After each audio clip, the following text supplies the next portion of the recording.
വിനോദം അവസാനിപ്പിക്കുകയാണ്.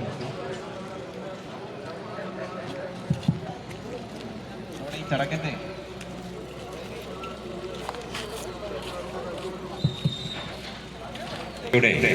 വലിയ തോട് ശുചീകരണത്തിന്റെ ഭാഗമായി എത്തിച്ചേർന്നിരിക്കുന്ന യൂത്ത് ബ്രിഗേഡിന്റെ പ്രവർത്തകർ, നാട്ടുകാർ, പന്തളത്തെ നഗര ക്ലീൻ കേരള പരിപാടിയുടെ ഭാഗമായി ഈ പ്രവർത്തനങ്ങളാകെ നടത്തുന്നതോടൊപ്പം ഡിവൈഎഫ്ഐ പന്തളം നഗരസഭയിലെ ഈ വലിയ തോട് ക്ലീൻ ചെയ്യുക എന്നുള്ള ഈ നാടാകെ ഉത്സവമായി ഈ ക്യാമ്പയിൻ ഏറ്റെടുക്കുകയാണ് ഉണ്ടായിരുന്നത്.